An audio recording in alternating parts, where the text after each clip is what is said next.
And welcome to a very special edition of To Heal DC. We are dedicating this hour to Emmett Till, born July 25th, 1941, killed August 28th, 1955. And we have a very exciting and important show for you today. We're going to be talking first, for the first segment of this show, to what Chuck Hicks and I call the Till team.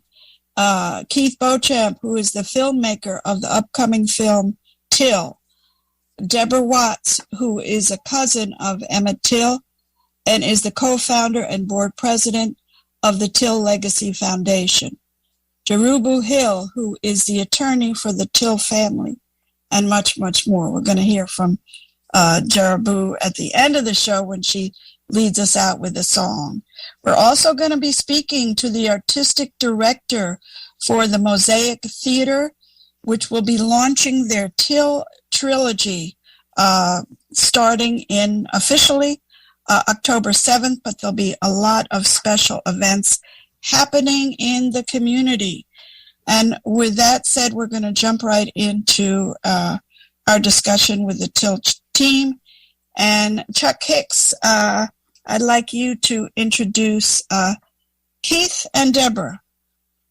Well, let me start off with my good friend Deborah, because we met some years ago at a hearing around lynching, the lynching bill, and I was doing a piece for the African American Museum of History and Culture for its opening, and I heard Deborah speak, and I asked if she would join me in our opening at the Shallow Theater called Slave Songs and Spirituals, and she spoke for 5 to 8 minutes about the Emmett Till, and we've been connected since then, and she's done a lot to keep this project going. She has just been so focused on it. And of course, Keith Beauchamp and I go way back because we're both Louisiana boys, and I'm from Bogalusa and he's from Baton Rouge. And he learned as a young kid, he saw that magazine, Jet magazine, and took an interest in it. And of course, he was responsible for getting Emmett Till case reopened. And he's done a whole bunch of stuff and other on narratives or movies, including something on the Deacons in Bogalusa. And so those are my two good friends, and they have a lot to say, so I will close it out so we can start with them. Okay, great. Thank you, Chuck. And of course, Keith Beauchamp is the produced and co-wrote the upcoming film, which is going to hit the theaters as of October 4th. And as Chuck said, has been working for many, many years on this story, did a documentary, The Untold Story of Emmett Lewis Till, which led to the reopening of the case, as Chuck mentioned. So we're going to hear an update of what's happening as of these days. Let's start with Deborah. Maybe we'll start with kind of sharing with the listeners the latest news about the legal situation with regards to Emmett Till and the opening of the case. So welcome, Deborah. First of all, thank you for having me. Can you hear me? Yes. Yes. Okay. First, yes, thank you for having me. It's an honor and a privilege to be here with you and with what you're calling the Till team, because we wouldn't be this far without their support. I am a cousin of Emmett Till's, first, I should say. My great-grandfather and his great-grandfather were brothers. And this journey has been one of love, support, first family, and then also justice and accountability. And so that's why I sit here today, because of that promise that we made to Mamie Till Mobley, some family members and I, after we started the Emmett Till Legacy Foundation in 2005, just a couple of years after she passed. And unfortunately, we weren't able to, I would say, give her the assurance I know she had the confidence that things would move forward, but just that assurance that we were hoping that she would have.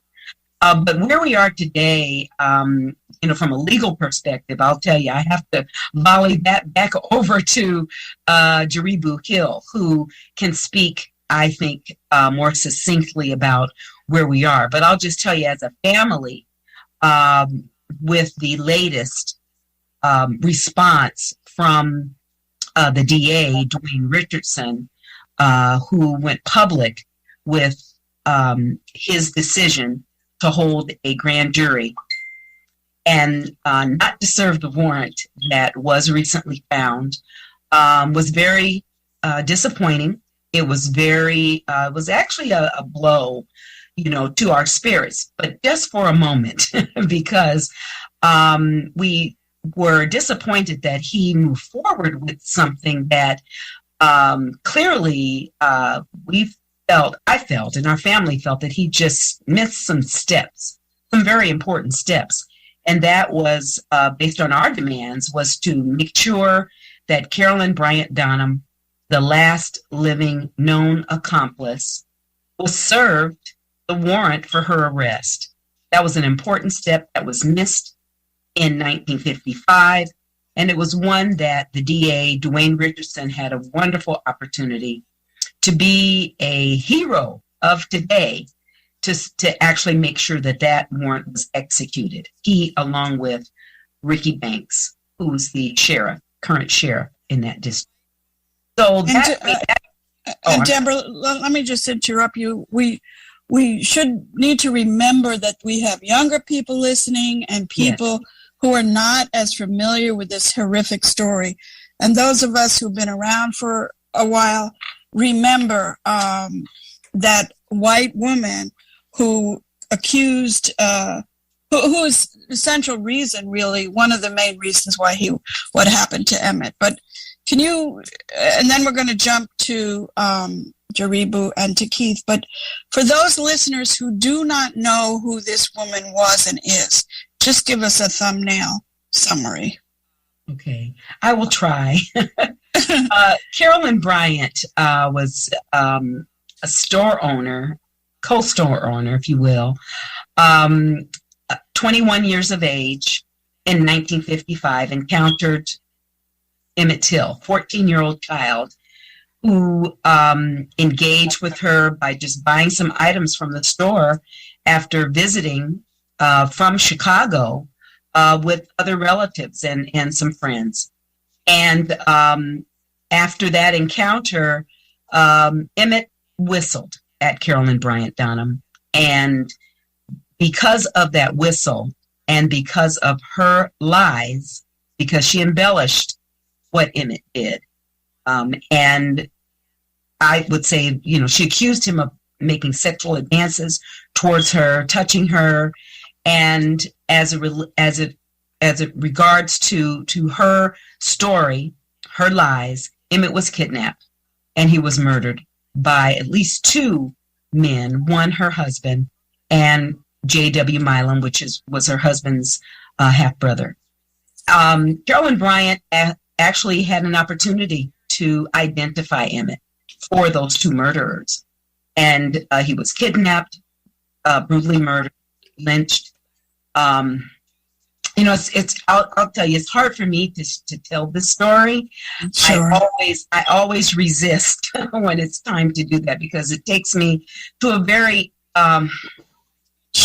dark place, but a place, where I'm inspired to do this work. And that's what I choose to do, is that. And we use other people to share this story, share the memory, because the memory is a hard one for us and our family. But I appreciate you asking, and I do understand how important it is for people to know a little bit about the story. Talking about Carolyn Bryant, though, is one that right now, she's, to me, a fugitive from the law. And at 21 years of age, was responsible, and I think she needs to be held accountable for her role in identifying Emmett in 1955. Because had it not been for her lies and identifying Emmett, he would be alive today at 81 years of age. He would have been enjoying his life right now, had it not been for Carolyn Bryant. So now she's in her 80s and has been eluding, I believe, law enforcement, because that warrant was issued in 1955 and she's never been served the warrant. So that's a little bit what I know about Carolyn Bryant and what I choose to say about her at this point. But I appreciate you asking, and I appreciate having the opportunity to share that little bit. And we thank you. And because we're going to make room in a little few moments for Reg Douglas with the Mosaic Theater, we're going through this a little more quickly than we have on previous shows. But we wanted everybody to know what's happening, not just nationally with Emmett Till, with upcoming film and the legal issues, but also what's going to be happening right here in the District of Columbia. So let me jump to Jerubu Hill, who is the attorney for the Till family. She is also the founder and executive director of the Mississippi Workers Center for Human Rights. She's started many interesting organizations, including the Fannie Lou Hamer Sister Roundtable. She's a board member of the People's Advocacy Institute. She's also a singer and composer, as you'll hear later, with a group called Serious Business. So with that all said, welcome, Jerubu. And if you could kind of summarize for the listeners where we are now with regards to the legal situation with the ongoing saga of the Till case. So, and welcome. Thank you, Joni, and thank you everyone for listening today. All of the listeners who are hearing this truth coming across the airways, thanks to Joni and Chuck. Glad to join with my partners in crime, Keith Beauchamp, of course, my mentor and my teacher, and our sister, Deborah Watts from the family. I am privileged to be a people's lawyer, to be a human rights defender across some 25 years now for that career. And of course, 40 years as a human rights activist. And this case for me represents a crowning moment in my career as a fighter for justice. I was asked many years ago, before Simeon Wright, who is the first cousin of Emmett Till, who was actually in bed with him the night that he was stolen, I was asked by Keith Beauchamp to represent Brother Wright in matters concerning family and how he wanted to move forward, getting justice for Emmett Till by finding a way to hold Carolyn Bryant Dunham responsible for the role that she played. So what we've done, because we're not accepting any of the versions of the interpretation of the law or any of the versions of strategies offered by the district attorney, in particular for the 4th Judicial District, Dwayne Richardson, we're not accepting any of the versions that we've been given as far as the relief that might be available to this family and to the general public. So what we did was we filed for extraordinary relief under what is called a petition for writ of mandamus. That means we are imploring the court to force Dwayne Richardson to carry out his prosecutorial duties. The two duties that we pointed to in the petition was, number one, whatever his role is in terms of executing the warrant or making the warrant available for service and causing the warrant to be served, we want that duty carried out. And we also ask that there be a grand jury convened to specifically address the culpability of Carolyn Bryant. To date, we have gotten a response from Dwayne Richardson. We are, as we speak, preparing a reply to that response, and we have asked for a hearing on these issues. So that is where we are. We will be in the LaFleur County Courthouse if we are granted that hearing, which we hope we will be, so that we will be able to put everybody who's still alive and accountable on the hot seat to address our concerns about the way the case has been handled. Now, say this final word. Deborah already referenced that a grand jury was convened. And I want to make it clear that, yes, that was one of our demands, that a grand jury be convened. But what we are disturbed about and concerned about is the possible nature of that grand jury and even the possible motives behind what was done on August 4th, 2022. And rest assured, if we're given the opportunity to go forward in a hearing, we will be asking questions. We know that there's a 6-month gag on the grand jury proceeding, that no one can speak of the actual interworkings or even the evidence that was presented. But there are some procedural questions that we have, and we will be asking those questions should we be granted a hearing. We also are asking those questions in the reply that will be filed in a few hours. So that's where we are legally.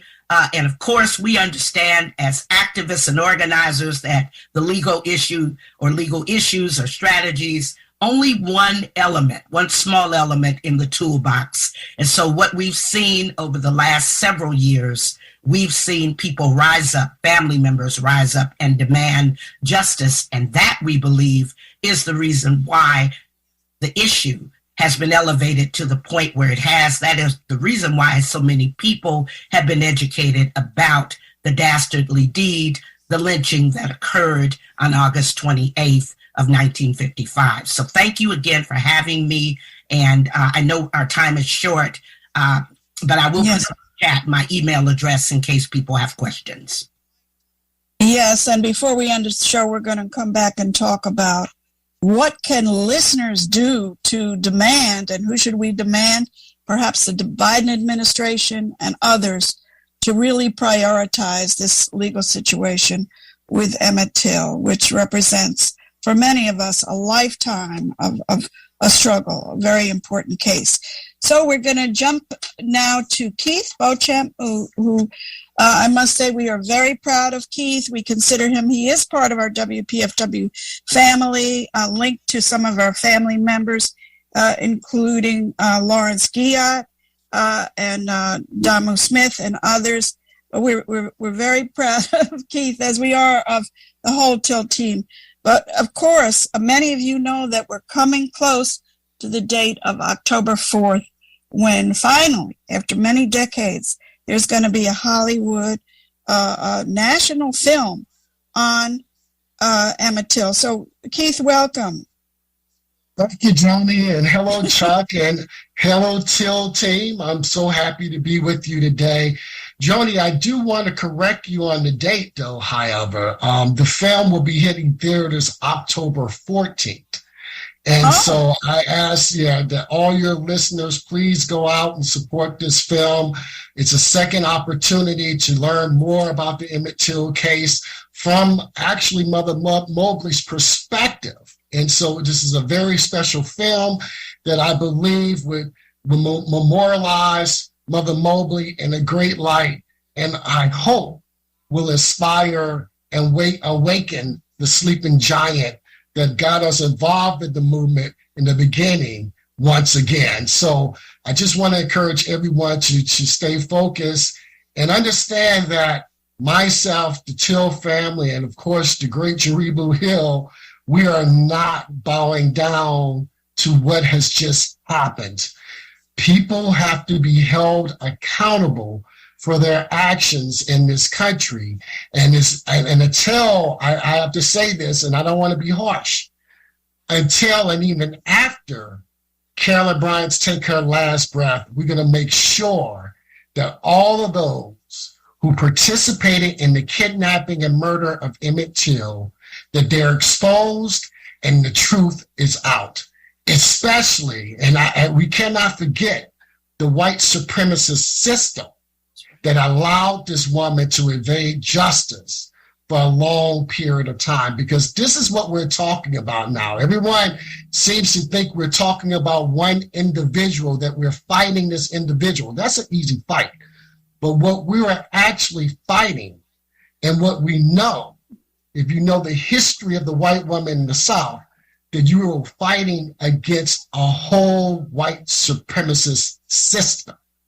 And so I want people to think about this case in a very different way now. We have never seen a white woman ever charged for a murder for a murder that took place during the civil rights era. And so if this should ever happen, if we are ever granted the opportunity to hold her accountable, Carolyn Bryant Donald would be the first white woman held accountable for this type of drastic and unsettling horror of a murder. And so I want people, to understand that we're still on the front lines of fighting. We're not giving up. The film is only a tool to help us build this momentum of this machine, of this movement that we foresee. And so, again, I just want everyone to continue to support us, keep the family in prayer, keep me in prayer, keep Jaribu in prayer, because I'll tell you, it's been a whirlwind of a journey. I mean, I was disappointed by hearing, of course, of the grand jury's decision, but I respect it, but I don't have to agree with it. And we know there's been many people who have been able to slip through the cracks of the judicial system of America at the hands of a grand jury. And so we're not defeated. I just want everyone to stay encouraged and know that we're still on the front lines fighting for justice. Absolutely, Keith Beauchamp, and we're all on the front lines as much as we can be, right there with you.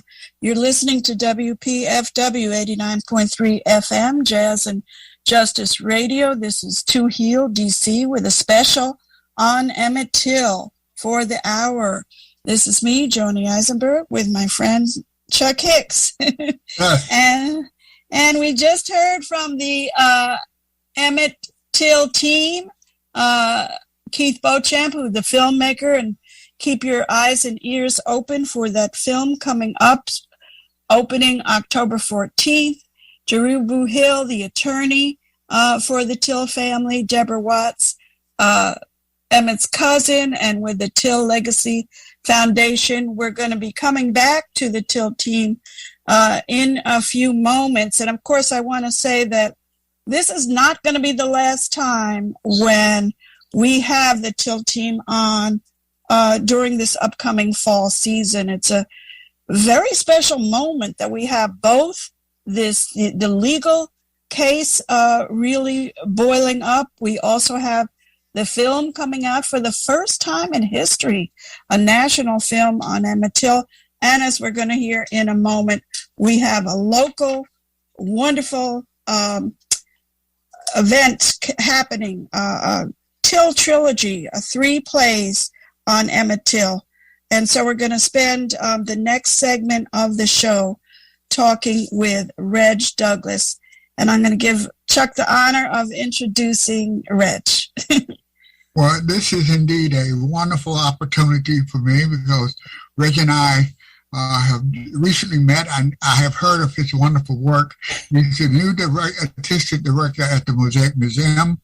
And when I first talked to him about Deborah and Keith and some of the things that they were doing, and he will tell you why they are doing this and why we thought it was important that we partnership together on this. He was just absolutely ecstatic, and so was the other people at the Mosaic Theater, and that they have a belief and that this story ought to be told, and that it ought to be told from how they see it. And of course, there's the wonderful writer who wrote this and spent 10 or 15 years working on this. So nobody has done this in a snap of a minute. There's been long efforts and time to stay focused on Emmett Till and what they want the people, what the community to know, and how they can now begin to rise up. So with that, my good friend and new friend, Reginald Douglas. Thank you so much. Hi, everyone. I'm Reg Douglas, Artistic Director at Mosaic Theater. As Chuck said, we are producing a trilogy of plays called the Till Trilogy, written by the award-winning Ifa Baeza, directed by Talvin Wilkes, an acclaimed Black director. We are just excited. We're honored to be working with Chuck and all of you to bring this story to life live in front of audiences. We believe that the power of theater is to activate.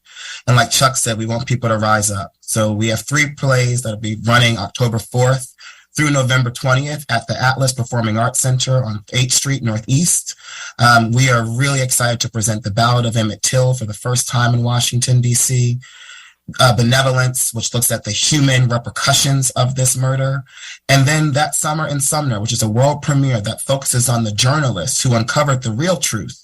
The truth we all must keep fighting for, which is that justice has not been served, but we all have a role to play. And so in addition to the production, which again runs October 4th through November 20th at the Atlas on 8th Street, we're doing events all around the city. We want DC to be activated with this legacy, to realize that no matter what ward you live in, what theater company you go to, what arts organization you frequent most, this is an American story. This is a DC story, and all of us must engage with the question of what does justice mean today?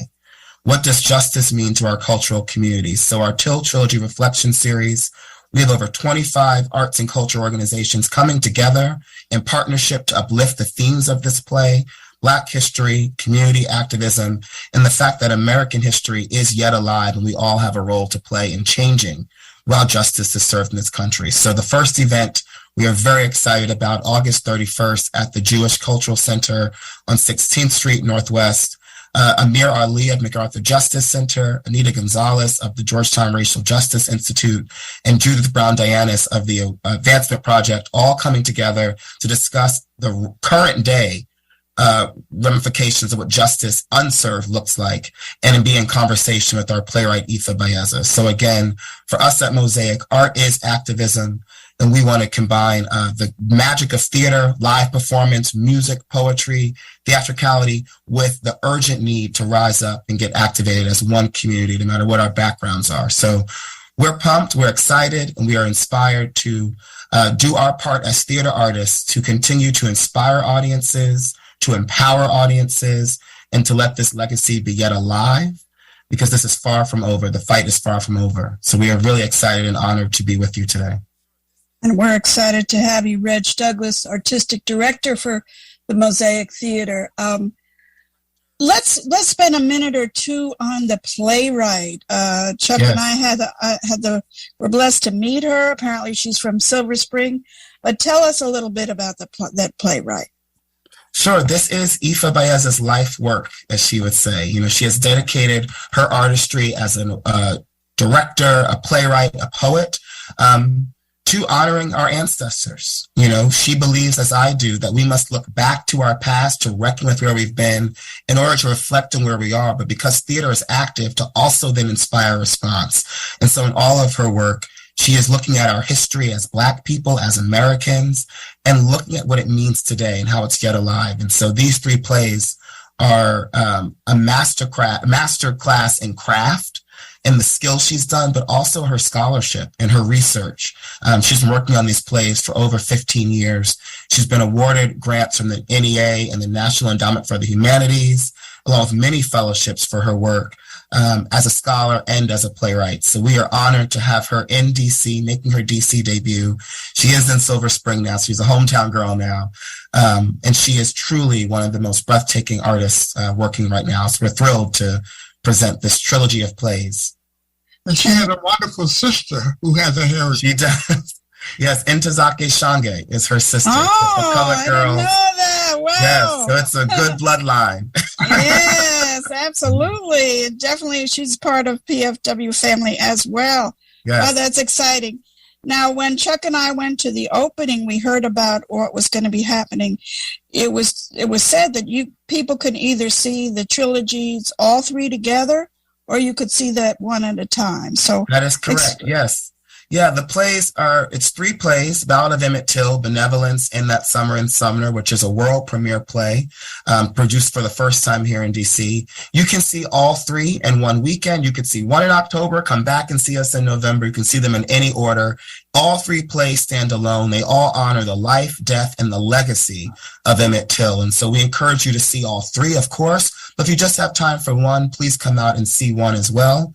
And it's also great for families. We're working with Mr. Hicks to do intergenerational matinees. We want to put people who have lived through the 1955 civil rights movement, in conversation with our young people on the front lines of the Black Lives Matter movement. Let's have that dialogue. Let's let theater be a place where we connect across generations and across barriers. So on Thursday mornings at 11 a.m., we encourage you to join us for our intergenerational matinees, high school students and seniors seeing the plays together and then having a dialogue about this living history.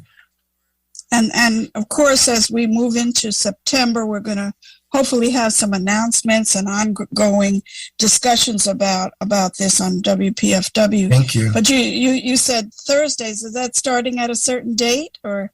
Yes, Thursday, October. Let me get my notes real quick. Thursday, October 13th is our first intergenerational matinee. We begin performances October 4th. Okay.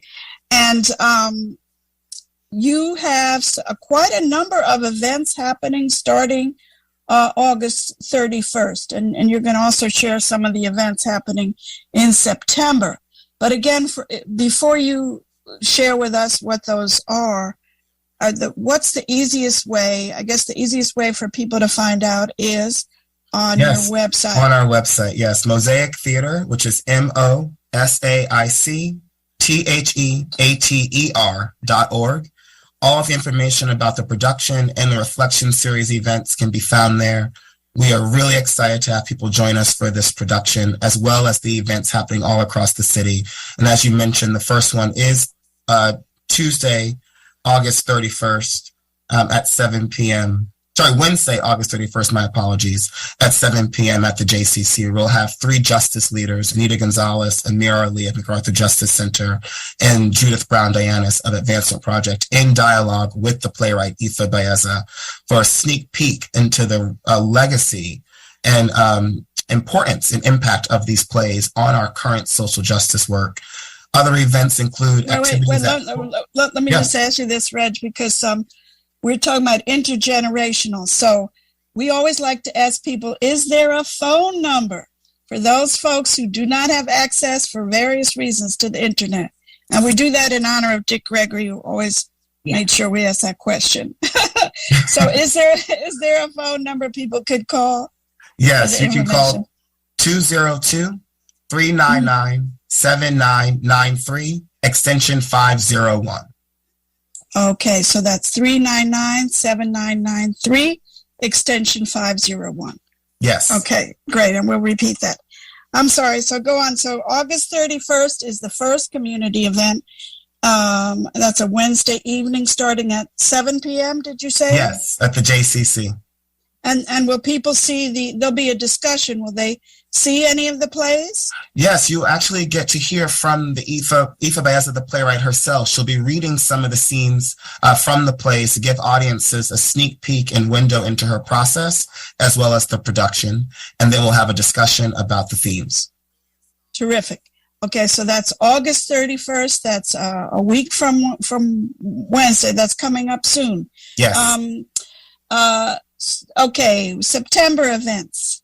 I think you have 1 or 2. Yeah, we're really excited. We'll be at the Anacostia Community Museum with Dr. Melanie Adams, who's a brilliant scholar, discussing again the legacy and the scholarship of the work Ifa Baeza has done. That will be at 2:00 on Saturday, September 10th at the Anacostia Community Museum. Again, a sneak peek of the plays and a really thrilling discussion between Dr. Melanie Adams and playwright Ifa Baeza. And then we are really, really excited about Library of Congress on September 22nd.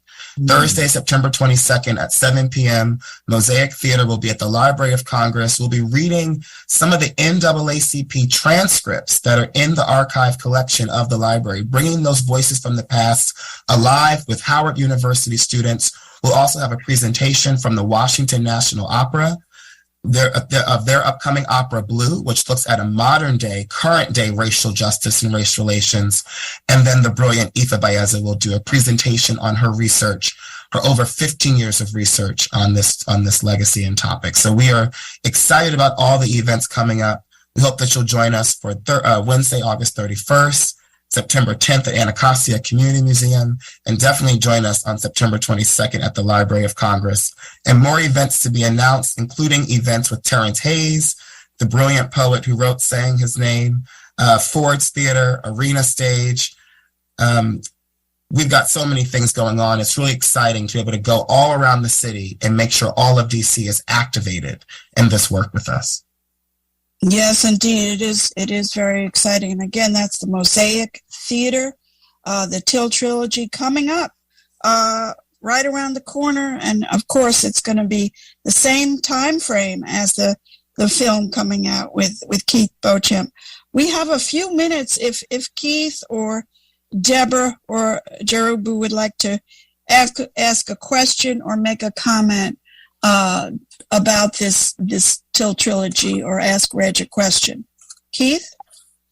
I would. Oh, I'm sorry, Keith. Go ahead. Go ahead. I'm just excited about all this, the synergy around Emmett Till. I'm very excited about everything that's going on. I just, we all know that, and I feel that there's no other story that speaks more to this generation at times than the story of Emmett Till. And so to see all these events taking place, I'm very excited about them all. And I'm hoping to, to come in at some point and do that. And experience, the theater. Yeah. We're definitely planning to do all that. Yeah. Yes, absolutely. I'm bursting at the seams because my real life is as a cultural artist. I'm a performer with the group Serious Business, freedom songs, as well as original resistance music and acting. So that's my first love. Theater is my absolute first love. So I'm excited. I'm going to come to see the play. I think people have put me out to pasture because of the law, as they see me now only as a lawyer, and that is fortunate, as this is like my fifth career and not even my major career. So I am looking forward. I shout out to you in the tradition of all those who have done revolutionary theater and revolutionary poetry and all the idioms. I just really am very excited and proud of you, young brother, for doing this. Thank you. Well, we're able to do the work because of the work you're doing and the family's done. And I know IFA, we stand with gratitude and generosity of the work that we're able to do as artists to now use our voices, our creativity to activate, inspire audiences to action. That's what we do at Mosaic Theater. We believe that theater is meant to be a catalyst for more conversation and for more civic change. So we are in this together, and we are so grateful for the work you're doing. I say all the time, this play is very personal to me. I know it is for all of you. I could be in it. That's why this plays matter. That's why this work must continue. And that's why we hope audiences will come out and get pumped and fired up to make some civic change, make some good trouble with us. So thank you. Thank you. I just want to make a comment too. I've met Ifa on her journey even before her play was actually produced. And then we were invited to Chicago at one of the theaters there, and along with the support of Target and others, and a lot of my family members. I don't know if you can hear me. I think I'm frozen, but along with we hear you. Okay, along with my family members, we were able to see the first part of the trilogy, and then she brought that to Penumbra Theater in Minnesota for Benevolence. And so we were able to see that as well. So we're excited about the opportunity to see the third. One thing that I do want to encourage, and that is, as a family member, just know that we breathe this. This is part of our life, and is way beyond a story. And so it is more than a project. It is our life, but it's also that of America as well. It's all of our experiences. So I'm just pleased and proud that this has moved forward the way that it has, and also that we blend in justice, that work, and all of that's happening. We're still on this journey. We're still on this journey of justice and accountability. And so anything that just utters the name Emmett, the journey, the courage of Mamie, that just breathes more life into us as well. So we're very appreciative of your efforts and look forward to having a chance to experience it. Thank you. Absolutely. And of course, the story, as Deborah just said, it is not a story. And many of the listeners, and those of us on this call, this is something that we've experienced throughout our lifetimes in many different ways. And it continues to be horrific and painful for many of us.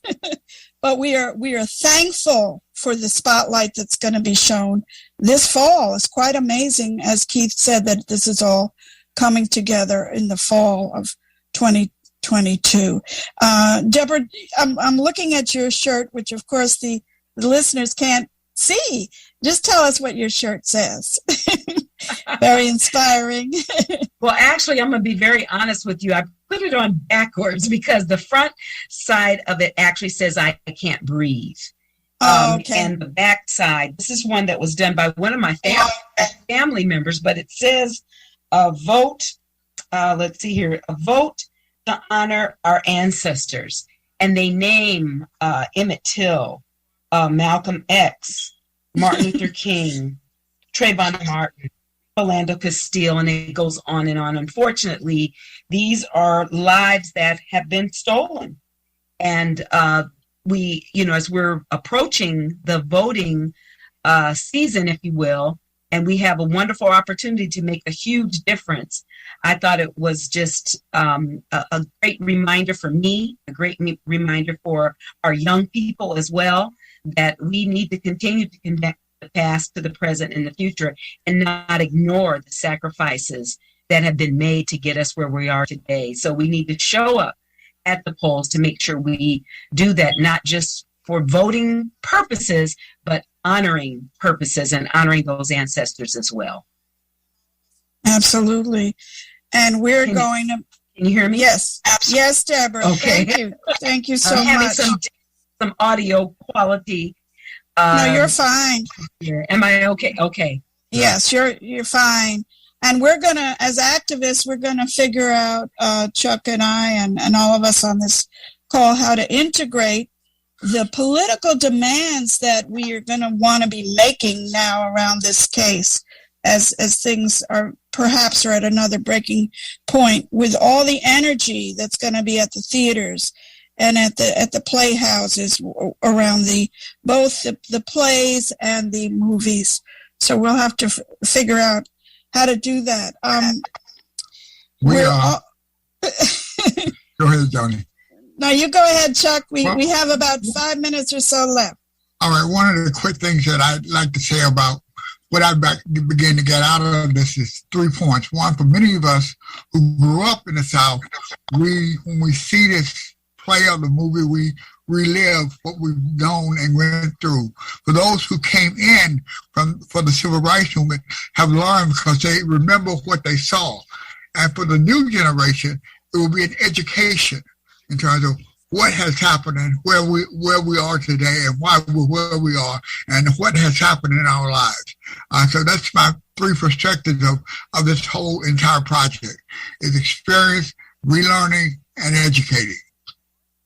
Yes, and if I could just jump in and say, I'm thinking about, you say people from the South, and I'm reminded of Dory Ladner's story that she was 14 years old and she would go home and put the covers over her head. She was afraid that they were coming for her next. But I'm going to say, as someone growing up from the North, it's also been extremely horrific and painful for many of us for our whole lifetimes.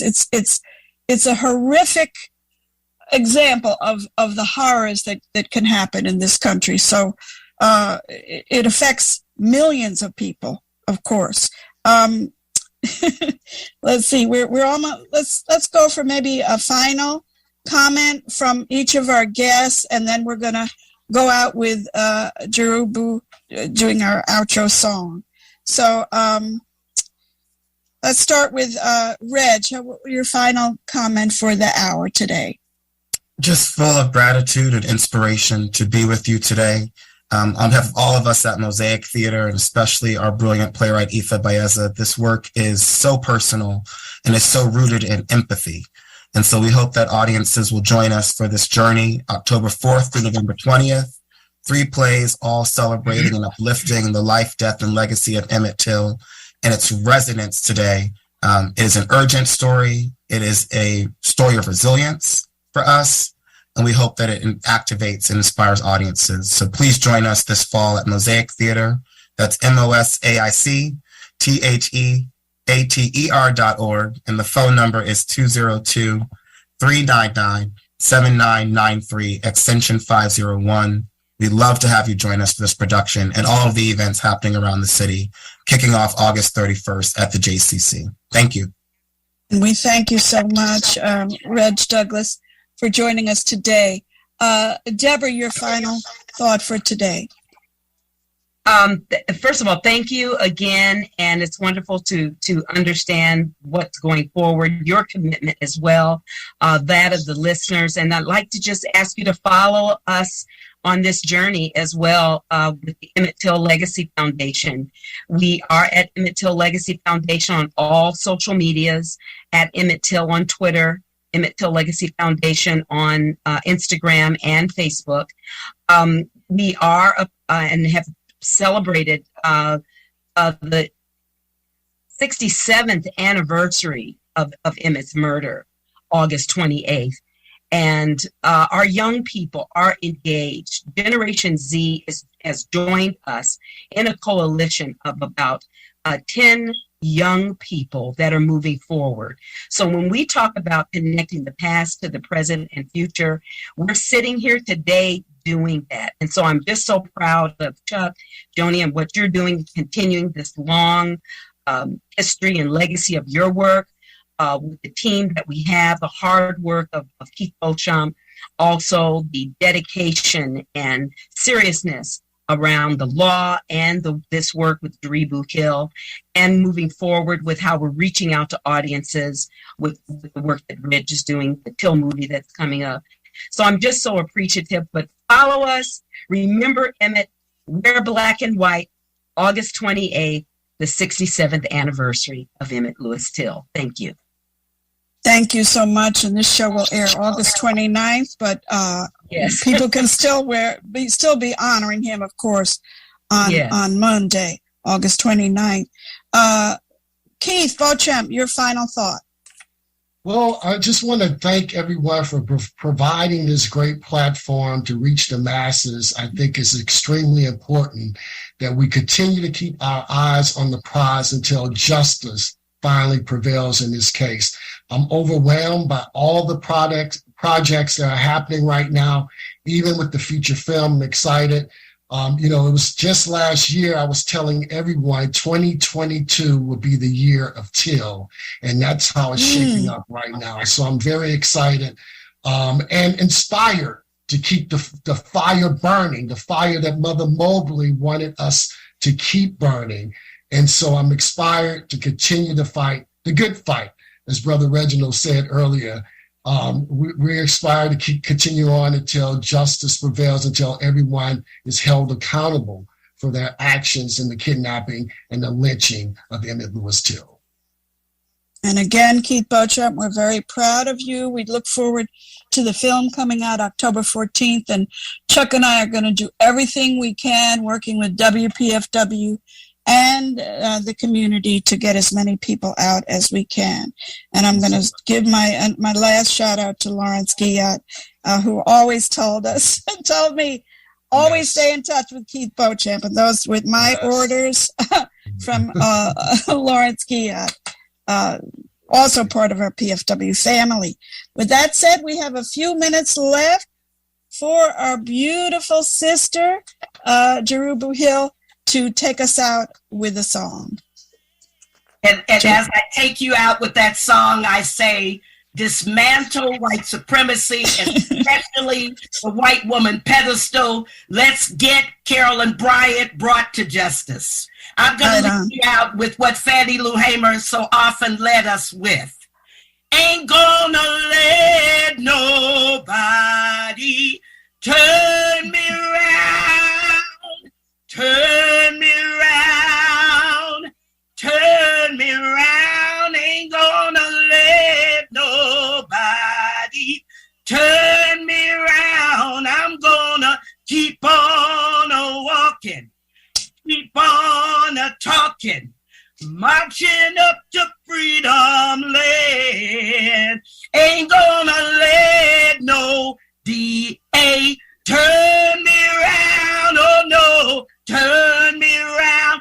Oh no, turn me around. Ain't gonna let no DA turn me around. I'm gonna keep on walking, keep on talking, marching up to freedom land.